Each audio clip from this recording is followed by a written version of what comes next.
یہاں سے آئلی مسائل جس کو کہتے ہیں، گھریلو مسائل، یہ تقریباً سب کے ساتھ گھریلو مسائل کا سامنا ہوتا ہی رہتا ہے۔ ان چیزوں کا حل کیسے کیا جائے، قرآن عظیم نے اس کے بھی رہنما اصول ہمیں بیان فرمائے ہیں۔ دیکھیں، سب سے پہلے میں آپ کو یہ بتاؤں کہ شادی اور نکاح اسلام میں ایک عبادت کے مقام کو رکھا گیا ہے۔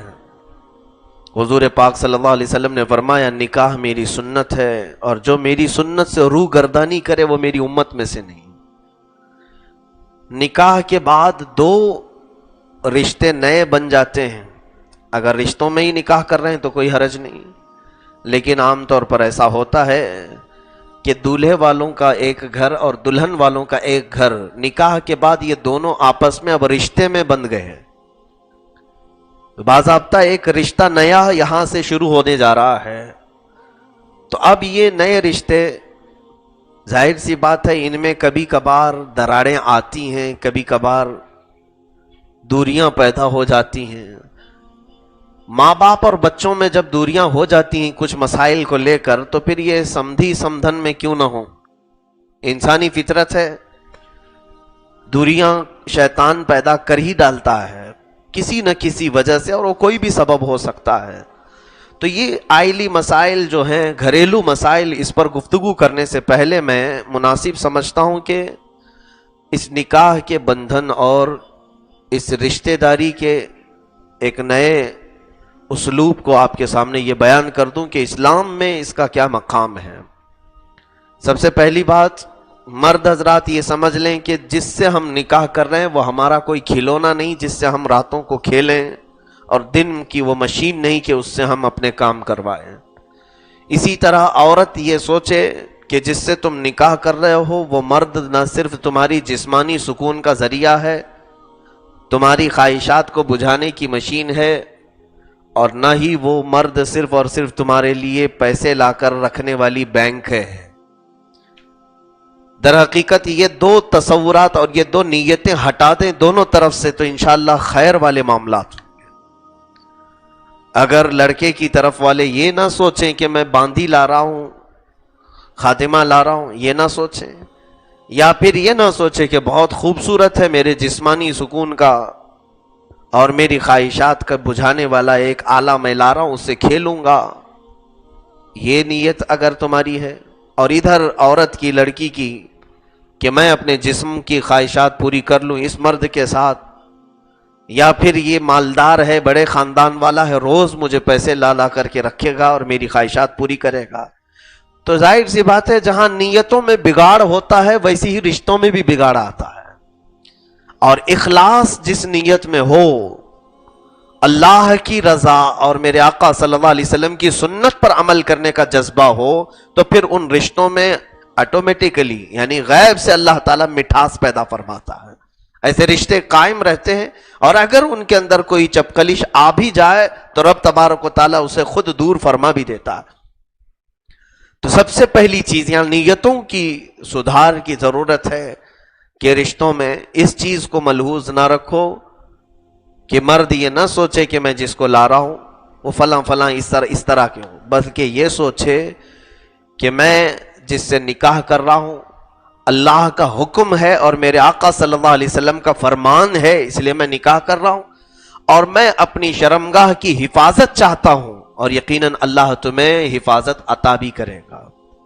میرے استاد گرامی نے فرمایا تھا کہ نکاح سے پہلے ہر نوجوان اگر یہ نیت کر لے کہ میں نکاح کے ذریعے سے تحسین فرج چاہتا ہوں، تحسین فرج کہتے ہیں گناہوں سے بچنے کے لیے میں نکاح کر رہا ہوں، زناکاری میں نہ چلا جاؤں اس لیے نکاح کر رہا ہوں، تو اللہ تعالیٰ پوری زندگی اس کی اس نیت کی وجہ سے اسے گناہ سے بچائے گا، کیونکہ اس نے نیت اچھی کی ہے، اسے اس برے گناہ سے اللہ تعالیٰ محفوظ رکھے گا۔ تو نکاح ایک عظیم چیز ہے اسلام میں، یہ گڈے گڑی کا کھیل نہیں ہے کہ آج صبح کی اور شام میں توڑ دیے، پھر تم اپنی جگہ پر ہم اپنی جگہ پر، اس کو ہلکے میں نہ لیا جائے۔ اور یورپ میں اور بہت سارے ماڈرن کنٹریز جو ویسٹرن کلچر وہاں پر نکاح کی آج کوئی اہمیت نہیں، بلکہ ان کے ہاں چلتا پھرتا ایک کھیل ہے، صبح نکاح کر لو، اگر نہ جمے تو شام میں ٹوٹ جاؤ، الگ ہو جاؤ۔ بسا اوقات تو وہاں سنا ہے کہ 2 بچے ہو جاتے ہیں پھر بھی نکاح نہیں ہوتا، بعد میں آپس میں طے کر لیتے ہیں اب ہم کو نکاح کر لینا چاہیے، بہت دن ہو گئے۔ یہ ہے معاملات۔ تو نکاح کا کوئی وہاں پر خاص مقام نہیں ہے، لیکن اسلام میں نکاح کی اوپر بہت زیادہ اہمیت دی گئی۔ اس کی وجہ یہ ہے کہ یہ نکاح کے ذریعے سے ہی ہماری نسلوں کی حفاظت ہے۔ اگر نکاح کا یہ طریقہ نہ رہتا تو آج آپ کس کی اولاد ہے یہ پتہ ہی نہیں چلتا، تمہارا نسب ہی محفوظ نہیں رہتا۔ نسب کیسے محفوظ رہے گا؟ آج آپ کے ایک باپ ہونے پر آپ کو فخر ہے، وہ اس لیے کہ نکاح کے ذریعے سے آپ دنیا میں آئے۔ نکاح کا بندھن نہ ہوتا تو تمہیں اپنے ایک باپ کا یقین بھی نہیں ہوتا، پتہ نہیں کتنے باپ ہوں گے، کیونکہ نکاح ہوا ہی نہیں ہے۔ تو یہ نسب کی حفاظت اسلام میں بہت ضروری ہے، جس کی وجہ سے نکاح کو اتنی اہمیت دی گئی۔ میرے عزیزو، اب نکاح کو آسان کر لیں تاکہ بعد کے خرافات سے محفوظ ہو جائیں۔ اب دیکھیں، جس آیت پر مجھے آج گفتگو کرنی ہے یہ آخری مقام ہے، شروع کی باتوں کو یہاں پر نہیں ہے، یہ اس وقت کے متعلق آیت میں آیا ہے۔ دیکھیں آیت کا ترجمہ بھی آپ نے سنا، اللہ فرما رہا ہے اگر میاں بیوی میں جھگڑے ہو جائیں، وَإِنْ خِفْتُمْ شِقَاقَ بَيْنِهِمَا، اگر تم کو میاں بیوی کے جھگڑے کا خوف ہو، بیوی بھی جھگڑ رہی ہے، شوہر بھی جھگڑ رہا ہے، دونوں میں نبھ نہیں پا رہی ہے، تو یہ بعد کا مسئلہ ہے نا، اس سے پہلے بھی تو کچھ چیزیں ہیں، وہ سنو پہلے جھگڑے کی نوبت آئی کیوں، یہ سبب کیوں بنا، اس پر میں تھوڑی سی گفتگو کروں گا۔ یہ اللہ تعالیٰ نے حل بیان فرمایا یہاں پر۔ رب تبارک و تعالیٰ قادر مطلق ہے، وہ بندوں کی فطرتوں سے بہت خوب واقف ہے۔ رب تعالیٰ نے یہ فرمایا کہ اگر جھگڑے کا اندیشہ ہو تو دونوں طرف کے ایک ایک پنچ کو بٹھاؤ، فیصلہ بھی شوہر بیوی آپس میں کرنے مت بیٹھ جاؤ، پھر وہ ہوگا کہ ادھر کینچی چلتی رہے گی اور ادھر ہتھوڑا چلتا ہی رہے گا، کوئی خاموش نہیں ہوں گے، دونوں اپنا اپنا پاور بتائیں گے اور پھر طلاق تک کی نوبت آ جائے گی۔ اس لیے اللہ رب العزت نے جو یہاں فرمایا کہ دونوں کی طرف سے صلح کرانے والے کوئی جائیں اور وہ آپس میں بیٹھ کر کے صلح کرائیں، ان کو حکم یہاں کہا گیا ہے قرآن میں۔ حکم جو ثالثی کروائے، یعنی دونوں کے معاملات کو بیٹھ کر کے سلجھائے، اس کو حکم کہا گیا ہے۔ لیکن اس سے پہلے کی یہ تمام چیزیں، وجوہات کیا ہیں، اسباب کیا ہیں، یہ جھگڑے ہو کیوں گئے؟ دیکھیں اس کی 2 صورتیں ہو سکتی ہیں۔ جھگڑے کی وجوہات کبھی کبھار انسانی فطرت کی وجہ سے، انسانی فطرت ہے ہی جھگڑالو، کیونکہ رب تعالیٰ نے قرآن میں اس کے متعلق فرمایا نہایت ہی جھگڑالو ہے، جلد باز ہے، انہ کان ظلوما جہولا، انجان بھی ہے اور جھگڑالو بھی ہے، عجولا ایک جگہ فرمایا اللہ نے کہ جلد باز ہے۔ تو یہ فطرت کی وجہ سے کبھی کبھار وہ جھگڑے ہوتے ہیں جس کو ہم کہتے ہیں چھٹ پٹ، یعنی جو گھر میں چلتی رہتی ہے، چھوٹی موٹی چیزیں ہو گئی۔ مثال کے طور پر شوہر کو روٹی چاہیے تھا، عورت نے روٹی نہیں بنائی، صرف چاول بنایا، یہاں پر جو جھگڑے ہوئے ہیں یہ بہت بڑے جھگڑے نہیں ہیں، اس کو گھریلو چھٹ پٹ جو چھوٹی چھوٹی چیزیں، یہ اسباب یہ سب کے گھر میں تقریباً ہوں گے۔ مرد کو ٹھنڈا پانی چاہیے، عورت کو گرم پانی چاہیے، 2 طبیعتیں یہاں ملنا ہے نا، وہ الگ ذریعے سے پیدا ہوئی ہے اور تم الگ پیدا ہوئے ہو، اور دونوں کو ایک جگہ رکھا گیا ہے۔ طبیعتوں کا اور فطرتوں کے ملنے میں وقت بھی لگ سکتا ہے، وہ خوش نصیب ہوں گے جو ایک ہی طرح کے پیدا ہو گئے، دونوں بھی کم ہوتا ہے اسے۔ دونوں کی طبیعتوں کا، مزاج کا مل جانا ایک وقت درکار ہے اسے۔ تو اب ان معاملات کو لے کر کے جو جھگڑے ہوتے ہیں، شوہر کو جلدی سونا ہے، عورت کو لیٹ میں سونا ہے، یہ بھی ہے۔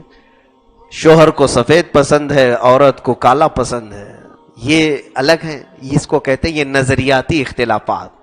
یہ زیادہ دن تک جھگڑے نہیں ہو سکتے، ان معاملات کو لے کر زیادہ دن تک نہیں ہو سکتے، کیونکہ ان تمام چیزوں کو اللہ رب العزت غیب سے خود ہی سلجھاتا ہے، پھر دونوں کے دلوں میں محبت پیدا فرماتا ہے۔ یہ شیطان کرواتا ہے اور اللہ صلح کرواتا ہے. یہ چیزیں روزمرہ کی ہو سکتی ہیں، لیکن جو بڑی وجوہات ہیں، جو بڑے اسباب ہیں، جس میں بہت شدت کے جھگڑے ہو جاتے ہیں، اس کی وجوہات شادی سے پہلے اور نکاح سے پہلے کی نیتیں ہیں. مثال کے طور پر جہیز کا مانگنا ایک دوسرے کے لیے، یعنی مرد نے اتنے مطالبے کیے تھے یا مرد کے گھر والوں نے اتنی خواہشیں کی تھی، عورت اتنے نہیں لا سکی، ایکسپیکٹیشن بہت زیادہ تھے اور وہ اتنے نہیں لا سکی. یہاں جو جھگڑے ہوں گے وہ روٹی نمک کے جھگڑے کی طرح نہیں ہوں گے. ابھی یہ جھگڑے اب بہت لمبا ہی اختیار کر جاتے ہیں، کیونکہ یہ جھگڑے شروع ہوئے ہیں حرام کی بنیاد پر. اسے اس طرح کا طلب کرنا جائز نہیں تھا، حرام کی بنیاد پر اس نے مطالبہ کیا تھا، اور اس پر جو جھگڑے ہوئے وہ بہت دور تک جاتے ہیں. اس کے علاوہ مرد کو جو چیز پسند تھی اسے فقط اس کا رنگ چاہیے تھا. یہ شادی سے پہلے کی باتیں میں کہہ رہا ہوں. فقط اس کی خوبصورتی چاہیے تھی. میرے عزیزو، یہ غازہ ہے، یہ جوانی کا رنگ کبھی بھی نکل جاتا ہے، یہ دیر پا نہیں ہے. اور جس کو ایسا لگتا تھا کہ یہ بالکل حسینہ ہے، جمیلہ ہے، بہت خوبصورت ہے، اس لیے نکاح کر لیا، لیکن اچانک شادی کے چند دنوں کے بعد بیمار ہو گئی، کچھ نہ کچھ ہو گیا، رنگ پھیکا پڑ گیا اور اس کا دل اٹھ گیا. اب روز کے جھگڑے شروع کر دیا. کیوں؟ یہاں اس کی نیت صحیح نہیں تھی. فقط ظاہری حسن کو دیکھ کر کے جس نے نکاح کیا، میرے آقا صلی اللہ علیہ وسلم نے فرمایا حدیث پاک میں کہ ان قریب اللہ اسے فتنے میں مبتلا کرے گا. وہ بھی حدیث سنا دیتا ہوں میں، پوری حدیث سن لے. میں نکاح کے وقت اکثر یہ حدیث بیان کرتا ہوں کہ ہر آدمی جو کسی سے نکاح کرتا ہے اس کے 4 مقصد ہوتے ہیں. 4 میں سے کوئی ایک مقصد ضرور ہوتا ہے. 4 میں سے کوئی ایک مقصد ضرور ہوتا ہے.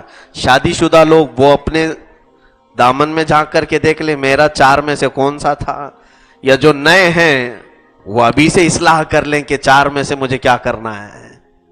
توجہ سے سنیں، میرے آقا صلی اللہ علیہ وسلم نے فرمایا مرد کسی عورت سے نکاح کرتا ہے تو پہلا مقصد یا تو وہ بہت خوبصورت ہوگی اس لیے نکاح کر رہا ہے، خوبصورت ہے اس لیے نکاح کر رہا ہے. دوسرا سبب یا تو وہ بہت بڑی مالدار ہے یا مالدار کی بیٹی ہے اس لیے نکاح کر رہا ہے، مال والی. تیسرا سبب بڑے خاندان کی ہے اس لیے نکاح کر رہا ہے تاکہ اس کے خاندان سے جڑ جاؤں تو میرا بھی نام بڑا ہو جائے گا. ہاں، یعنی گھر جمائی بننے کے لیے. تو ان کا داماد بن جاؤں گا تو داماد کا بھی ایک اپنا اثر و رسوخ ہو جائے گا. 3 سبب ہو گئے، حسن و جمال کو دیکھ کر، یا مال کو دیکھ کر، یا اعلی خاندان کو دیکھ کر. چوتھا میرے آقا صلی اللہ علیہ وسلم نے فرمایا یا تو صرف اس کے اچھے اخلاق اور دینداری دیکھ کر. 4 میں سے کوئی ایک سبب ہوتا ہے. ظاہر سی بات ہے ہر کوئی ابھی چوتھے ہی کو سوچے گا. کوئی بات نہیں، اچھا ہے، نیت اچھی ہے، لیکن میرے آقا صلی اللہ علیہ وسلم نے ہر ایک کا نتیجہ بھی بیان فرمایا. فرماتے سنو، جس نے فقط حسن و جمال دیکھ کر کے نکاح کیا ان قریب اللہ رب العزت اسے فتنے میں مبتلا کرے گا. کیسے فتنے میں؟ چند دنوں کے بعد وہ اپنی ہی بیوی پہ شک کرنے لگ جائے گا، پتہ نہیں اس کے اور کتنے عاشق ہوں گے، اس کی خوبصورتی کو اور کون دیکھتا ہوگا پتہ نہیں. یہ شک میں وہ خود مبتلا ہو جائے گا اور فتنے میں پڑ جائے گا. دوسرا سبب، جس نے صرف مال دیکھ کر کے نکاح کیا، حضور صلی اللہ علیہ وسلم فرماتے ہیں ان قریب اللہ اسے محتاج بنا دے گا، فقیر بنا دے گا، بھیک مانگنے لگ جائے گا. صرف وہ مال بیوی کا دیکھ کر نکاح کیا، اسے رب تعالی محتاج بنائے گا. حضور صلی اللہ علیہ وسلم نے فرمایا، اس لیے میں عرض کر رہا ہوں میرے عزیزوں. اور جس نے بڑا خاندان دیکھ کر کے صرف نکاح کیا، حضور پاک صلی اللہ علیہ وسلم فرماتے ہیں ان قریب اللہ اس کو سب کے سامنے ذلیل کر دے گا، ذلیل ہو جائے گا. چوتھا، جس نے عورت کے اچھے اخلاق اور دینداری دیکھ کر کے نکاح کیا، میرے آقا صلی اللہ علیہ وسلم ہاتھ اٹھا کر کے فرماتے ہیں مولا اسے دنیا میں بھی برکت دے گا، آخرت میں بھی برکت دے گا. ہاں، اب اس کے ساتھ ایک اور چیز ہے، تم نے دیکھا اس کے اچھے اخلاق اور دینداری کو، ساتھ میں حسن بھی مل گیا، مال بھی مل گیا، خاندان بھی مل گیا، تو یہ پلس پوائنٹ ہے، یہ اچھا ہے تمہارے لیے. لیکن دیکھنے کا جو حکم ہے وہ پہلے والی 3 چیزیں نہیں. تم اس کے اخلاق و کردار کو دیکھ کر کے اگر نکاح کرتے ہو اور ساتھ میں حسن و جمال اور مال بھی آتا ہے تو یہ اللہ تعالیٰ کی عطا ہے تمہارے لیے. اور جس نے فقط یہ چیزیں دیکھیں اور اس کا دین نہیں دیکھا، اسی لیے آج یہی تو ہو رہا ہے، رشتوں میں سب سے پہلے جا کر کے یہی چیزیں پوچھی جاتی ہیں کہ اس کو سلائی کڑھائی آتی ہے کہ نہیں آتی ہے. سلائی کڑھائی ایسا لگتا ہے یہ دین کا ایک فرض اور واجب حصہ ہے، اس لیے سب سے پہلے پوچھتے ہیں مہندی لگانا آتا ہے کہ نہیں، ڈیزائن کرنا آتا ہے کہ نہیں. عورتوں سے یہی سوالات ہیں ابھی آج کل. اور اس کے بعد لڑکی دیکھنے والوں کے یہی تو سارے نخرے ہوتے ہیں کہ یہ کالج کتنا پڑھی ہوئی ہے، ڈگری کون کون سی ہے. ٹھیک ہے، اچھی بات ہے، اس کی تعلیم کو پوچھنا چاہیے، لیکن میرے عزیزوں سب سے پہلا سوال تو یہ ہونا چاہیے کہ قرآن کتنا آتا ہے، حضور پاک صلی اللہ علیہ وسلم کو کتنا یہ پڑھی ہے. یاد رکھنا، تم ایک محل تعمیر کرنے جا رہے ہو، ایک یونیورسٹی لانے جا رہے ہو اپنے گھر میں، کیونکہ جس عورت کو تم اپنے گھر میں لا رہے ہو اس کی گود تمہاری نسلوں کی درسگاہ بننے والی ہے. ایک اسکول خریدنے جا رہے ہو، لانے جا رہے ہو، اس کو ظاہر سی بات ہے اس کی پراپرٹی پوچھ رہے ہو، اس کی ڈیزائننگ پوچھ رہے ہو، اس کے حسن و جمال کو پوچھ رہے ہو. یہ تمام چیزیں کام نہیں آئیں گی. اس کے اولاد کی تربیت پر اس کی دینداری کام آئے گی، اس کے اچھے اخلاق کام آئیں گے. حضرت شاہ کرمان کے متعلق میں نے بتایا تھا، شادیاں جو ہمارے اسلاف میں ہوئی ہیں، ایک چھوٹی سی بات کہہ کر کے میں آگے چلتا ہوں. شاہ کرمان ایک بڑے بزرگ ہیں، کرمان کے رہنے والے، ان کو صرف اتنا ہی لکھا گیا ہے تاریخ میں، نام واللہ عالم. بڑے پرہیزگار تھے اور مال بھی بہت تھا آپ کے پاس.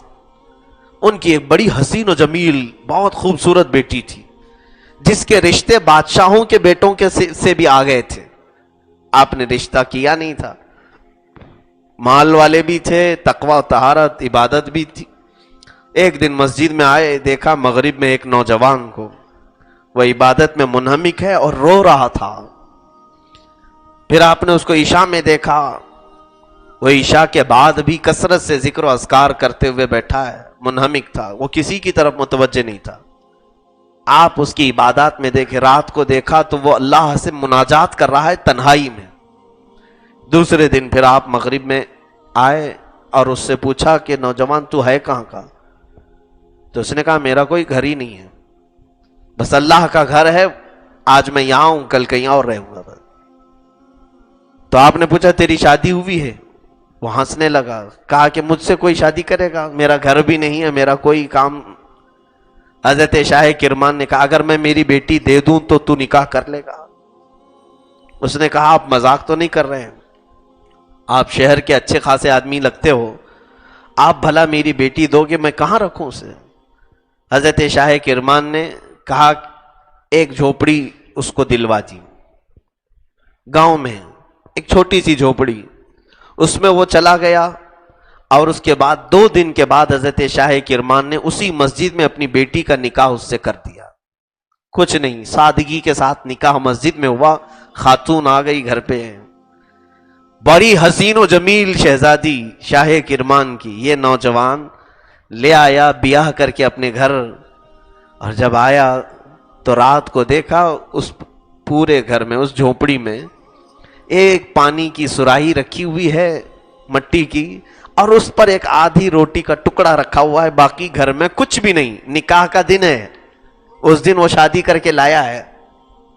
تو دلہن آئی اور ساری چیزیں دیکھ کر کے رونے لگ گئی اور کہا کہیں میرے والد نے غلط فیصلہ کر دیا، کیسے نوجوان کے ساتھ میرا نکاح کر دیا. تو وہ نوجوان کہنے لگا میں تیرے باپ سے کہتا تھا بڑے گھر کی بچیاں ہمارے ساتھ رہ نہیں پائیں، تمہارے باپ سمجھے نہیں. مجھ جیسے غریب کے ساتھ کون سی لڑکی صبر کر پائے گی، میں اللہ پر توکل کر کے رہنے والا ہوں. تو وہ دلہن کہنے لگی میں تیری غربت کی وجہ سے افسوس نہیں کر رہی ہوں، یہ سراہی پر جو آدھی روٹی رکھی ہے تو نے کیوں رکھی ہے؟ کہا میں صرف آدھی کھاتا ہوں اور آدھی کل کے لیے رکھتا ہوں. اس خاتون نے کہا یہی تو مجھے افسوس ہے، تو اللہ پر بھروسہ کرنے والا ہوتا تو یہ آدھی کل کے لیے نہ بچاتا، جو آج آدھی کھلایا ہے کل بھی آدھی کھلائے گا۔ وہ خاتون تو اس سے بڑی توکل والی نکلی، اس سے بڑی عبادت گزار تھی۔ اس نوجوان کی زندگی میں وہ خاتون آئی۔ یہ ہمارے اسلاف اولیاء کاملین کے نکاح کے طریقے ہوتے تھے، اور انہی لوگوں کی گود سے کوئی زمانے کا غوث پیدا ہوتا، کوئی قطب پیدا ہوتا۔ یہ سب اسباب اور مادیات پر ہم آج جو اپنے رشتے جوڑ رہے ہیں، صرف مالداری کی وجہ سے، اس کی پراپرٹی کتنی ہے، اس کی جائیداد کتنی ہے، چھوٹا گھر ہے تو ہم نہیں دیں گے اس کو، غریب ہے تو اسے نہیں دیں گے، کالا ہے تو نہیں دیں گے۔ یہ تمام ہم رنگ پر، اسباب پر، مادیات پر اپنے رشتے جوڑ رہے ہیں، اسی لیے یہ رشتے یہیں تک رہیں گے۔ اور جن رشتوں کو آپ نے تقوی و طہارت پر جوڑا ہے وہ رشتے جنت تک ساتھ رہیں گے۔ بلکہ فرمایا ہے کہ جو تقوی پر جڑے ہوئے رشتے ہیں، جنت میں بھی اللہ ان جوڑوں کو سلامت رکھے گا، جنت میں بھی ساتھ رکھا جائے گا۔ باقی یہ مادیات، اسباب، دنیاوی چیزوں پر جو جوڑے جمے ہیں، جو رشتے ہوئے ہیں، ان کی زیادہ لائف نہیں ہے۔ عزیزان گرامی، اس میں ہماری اصلاح کی ضرورت ہے۔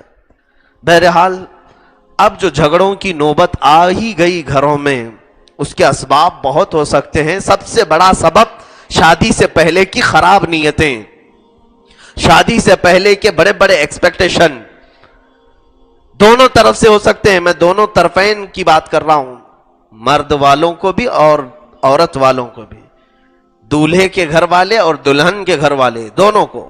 اور خاص طور پر دولہا اور دلہن اپنے پہلے سے تصویریں سجا کر کے رکھنے والے، اگر ان کو وہ تصویر نہیں ملی شادی کے بعد تو پھر یہاں بگاڑ پیدا ہوتی ہے،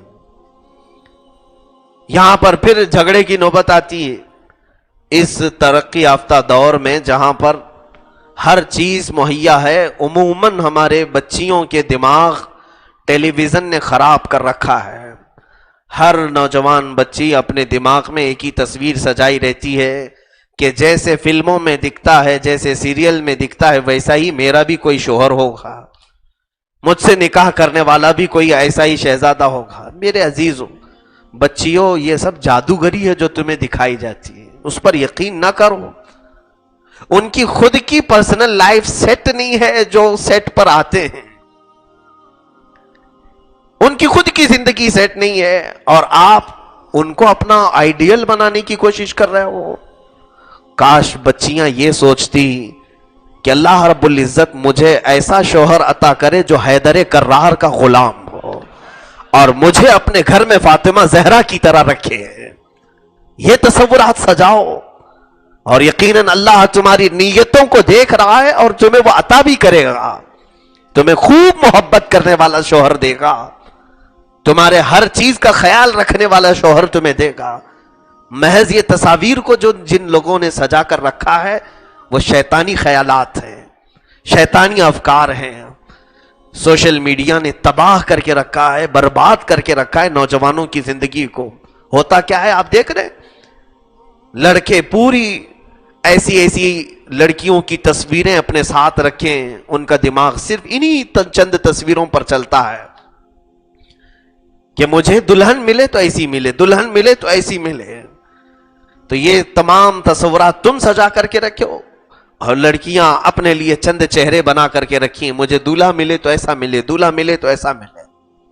وہ چند لوگ سب کے لیے تو نہیں ہوں گے، اسی لیے بہت زیادہ بڑے بڑے جو ایکسپیکٹیشن بنا کر کے رکھتے ہیں، بعد میں ہوتا یہ ہے بیچارہ کچھ، اب لڑکوں کی بات میں کروں، وہ شہزادی ڈھونڈ رہا ہے، شہزادی ڈھونڈ رہا ہے، ملی ہی نہیں، عمر گھٹتی چلی گئی، اور کئی کو اس نے ریجیکٹ کر دیا، نہیں یہ میرے خوابوں کی شہزادی نہیں ہے، یہ جو میں دماغ میں سجا کر کے رکھا ہوں وہ ہے نہیں۔ اس نے ایک آن بھی ان بچیوں کے اخلاق و کردار کے بارے میں نہ پوچھا نہ دیکھا، فوٹو دیکھا ریجیکٹ کیا، فوٹو دیکھا ختم کیا۔ وقت یہاں تک آ پہنچا، اللہ کو یہ ناپسند کام ہے، رب تعالیٰ کے بارگاہ میں یہ ناپسندیدہ عمل ہے۔ عمر ڈھلتی گئی، گھٹتی گئی، اب لوگ تانے مارنے لگے کہ کیا ہو گیا، ابھی تک شادی کیوں نہیں ہوتی تمہاری؟ تو بیچارہ بعد میں جا کر کے کسی لنگور کو لایا، مجبور تھا اسی لیے لنگور آ گئی۔ پھر یہی اس کے جھگڑے کا سبب بن گئے. روزانہ کسی غریب کو لا کر کے اب اس کے ساتھ تماشا کرنا، جھگڑے کرنا، فسادات کرنا. میرے عزیزو، اسی کو طول عمل کہا ہے بزرگوں نے، کہ لمبی لمبی نیتیں بنا کر کے رکھنے والے کو ہاتھ میں کچھ آتا نہیں تو پھر وہ چڑچڑا ہوتا ہے اور بہت زیادہ فسادی بن جاتا ہے. لڑکیاں بھی کم سے کم کی توقع رکھو، اللہ زیادہ دے دے تو پھر تمہیں خوشیاں زندگی میں بہت آ جائیں گی، بہت آ جائیں گی. صبر اور قناعت کے ساتھ رشتوں کو جوڑو، پھر دیکھیں آپ کی زندگی پر لطف ہو جائے گی، بہت ہی لطف اندوز بھی ہوگی. تو یہ فسادات کی جڑ ہیں نیتیں، خراب نیتیں. ہٹاؤ. نوجوانوں سے بھی میں گزارش کروں گا، تمہارے لیے اللہ نے یہ حلال نہیں فرمایا چاہے وہ تصویر میں ہی لڑکی کو دیکھنا ہو. آپ یہ سوچتے ہوں گے میں نظریں تو نہیں مار رہا لڑکیوں کو، لیکن اگر موبائل وغیرہ کے ذریعے سے تم اجنبی عورتوں کی تصویروں کو سجا رکھے ہو، یہ بھی حرام کاری ہے. ہر نظر پر تمہیں ایک حرام کا گناہ ہوگا، ہر نظر پر. یہ تمام چیزیں تمہارے اخلاق نہیں ہیں. اسی طرح عورتوں کے لیے بھی جس طرح سے کسی مرد کو دیکھنا ان کے لیے اجنبی مرد کو حرام ہے، اسی طرح اس کی تصویروں سے لطف اٹھانا بھی حرام ہے. یہ تمہارے فساد کی جڑ بن جائیں گے، بعد میں فساد کی جڑ بن جائیں گے. ایسے گھر ٹوٹتے ہوئے بھی ہم نے دیکھے. شادی ہو گئی، رشتہ صحیح سلامت چل رہا تھا، لیکن لڑکی کے موبائل سے بہت سارے فوٹو نکلے، شوہر کو وہیں سے شک شروع ہو گیا. کیوں شک ہوا؟ حالانکہ اس لڑکی کے کوئی تعلقات نہیں تھے، لیکن بس تصویریں تھی کچھ مردوں کی، محض دیکھنے کے لیے رکھا. لیکن شیطان نے یہیں سے فساد کی جڑ شروع کر دی، بیج بو دیا، اور اس شوہر کے ساتھ اس کے تعلقات خراب ہونے شروع ہو گئے، یہاں تک کہ الگ ہونے کی نوبت آ گئی. یہ تمام اسباب پر توجہ دو پہلے، جھگڑے کی نوبت ہی نہ آئے اس سے پہلے کہ یہ جتنے اسباب ہیں یہ ختم کرو. اور جو مانگنے کے طریقے ہیں اس پر تو میں بار بار رد کر چکا ہوں. مرد حضرات جو مانگتے ہیں اس کے متعلق میں بار بار رد کیا ہوں اس منبر سے، کہ جو مرد عورت کے گھر والوں سے مطالبہ کرتا ہے وہ دولہا نہیں ہے، وہ دلہن ہے. ضرورت کیا ہے؟ تم مرد ہو، اللہ نے تمہیں کمانے کی قوت عطا کی ہے، تمہیں اللہ رب العزت نے مردانگی عطا فرمائی، اپنے ہاتھوں سے کماؤ اور ایک صنف نازک کو اپنی کمائی ہوئی کھلاؤ. یہ بڑا ثواب کا کام ہے. ایک لقمہ اپنی بیوی کو کھلانا ایک صدقے کا ثواب ہے، اور یہاں الٹا اس کے منہ سے کھانا چاہ رہے ہیں، تم اس کے باپ سے منگوا رہے ہو، اور پھر پلس اس پر ایسا ٹارچر کہ واشنگ مشین نہیں آئی ہے، مکسر نہیں آئی ہے، معاذ اللہ رب العالمین. یو پی کے کچھ اخبارات میں نے یہ بھی دیکھا ہے، چھوٹی سی چیزوں کے لیے بارات واپس چلی گئی، چھوٹی چھوٹی چیزوں کے لیے، صرف واشنگ مشین جہیز میں نہیں تھا تو وہ بارات واپس چلی گئی. یہ تمام چیزیں رشتوں کی ہیں. اسی لیے میرے عزیزو ایسے لوگوں کو دلہن سے نکاح مت کرواؤ، واشنگ مشین سے ہی کرواؤ، تاکہ وہ دولہا اسی میں بیٹھ کر کے زندگی بھر گھومتا رہے. وہ کس سے نکاح کر رہا ہے؟ اللہ کی مخلوق سے کر رہا ہے، انسان سے کر رہا ہے، ایک دلہن سے کر رہا ہے. لیکن جن کے نظر فقط مال اور اسباب پر ہوتی ہے. اسی لیے مجھے ایک بات یاد آتی ہے الیگزینڈر کے متعلق، میں نے سنا تھا، پڑھا بھی تھا، بہت پہلے کی بات ہے. وہ دنیا فتح کرتے کرتے کرتے بہت آگے تک پہنچ گیا ایک بادشاہ کے متعلق، اور وہ ایک ملک میں پہنچا سب فتح کرنے کے لیے، لیکن وہاں پر اس کی چل نہ پائی. ایک عورت کی حکومت تھی، عورت نے قید کروا لیا، شکست دے دیا. جو بہت سارے ملک فتح کیا تھا اسے قید کروا دیا، اسے قید کروا کر کے اپنے ہاں طلب کیا، جیل میں ڈال دیا بادشاہ کو. سپاہی سب پکڑے گئے، مارے گئے. بادشاہ 2 دن تک قید میں تھا. تیسرے دن اس خاتون نے، وہ لیڈی جو حکمران تھی اس ملک کی، اس نے سونے کے سکے، چاندی کے سکے، جواہرات، موتیاں سب پلیٹ میں سجا کر کے لائی. 3 دن کے بھوکے بادشاہ کے پاس رکھی، لے کھا لے، بہت قیمتی چیزیں ہیں. اس کے سامنے برتن رکھا اور کہا کھا، بھوک لگی ہے 2 دن سے، کھا لے اس کو. کوئی کھا سکتا ہے؟ تو اس خاتون نے کہا تیرے پیٹ کو بجھانے کے لیے صرف ایک روٹی کافی ہے اور تو پوری دنیا کے لیے نکل پڑا ہے، پوری دنیا کے لوگوں پر اپنی کرسی سجا رہا ہے، تیرے پیٹ کی آگ بجھانے کے لیے صرف ایک روٹی کافی ہے۔ تو اس سے میں یہ بتانا چاہتا ہوں میرے عزیزو، تمہاری زندگی گزارنے کی جو اصل سبب ہے وہ تمہاری بیوی ہے، نہ کہ واشنگ مشین۔ وہ اگر صحیح سلامت تمہارے پاس آ گئی تو 1000 واشنگ مشینیں آتی رہیں گی، اور اگر وہی سلامت نہیں ہے تم چاہے جتنی مشینیں لاتے رہو سب ناکارہ ہی ہیں۔ میرے عزیزو یہ کون سا رواج ہے؟ یہ اسلامی رواج نہیں۔ عورت کے گھر سے مطالبہ کرنا، عورت کے گھر سے یعنی نیچ قسم کو یہ شمار کیا گیا ہے، جو نیچے درجے کے لوگ ہوتے ہیں وہ اس طرح عورتوں کا مال کھاتے ہیں اور عورتوں سے مطالبہ کرتے ہیں۔ ہرگز آپ میں سے کوئی بھی نوجوان، میں کہتا ہوں وہ نوجوان سب سے بڑا بہادر ہے ہماری قوم کا جس نے اپنے نکاح میں کوئی مطالبہ نہیں کیا اور اپنی عورت کے گھر والوں سے کسی بھی چیز کی خواہش نہیں کی سوائے نیک بیوی کے۔ دیکھنا اللہ تعالیٰ اسے جنتی مال و اسباب سے بھر دے گا، اس کی زندگی بھر جائے گی۔ نیت یہ کرو نوجوانوں سے میری یہی گزارش، تاکہ جھگڑے اور فسادات کی نوبت نہ آئے۔ ہمارے ہاں ہوتا ہے خلا کے جو مسائل آتے ہیں تو پھر ہم سنتے ہیں تم نے اس کو کیا دیا تھا، اس نے تم کو کیا دیا تھا، پھر اسی بدلے پر کس نے کتنے تھپڑ دیے تھے وہ بھی نکلتے ہیں ساری چیزیں۔ یہ اسباب پر، یہ مادیات کی بنیاد پر جو رشتے جوڑے جاتے ہیں میرے عزیزو،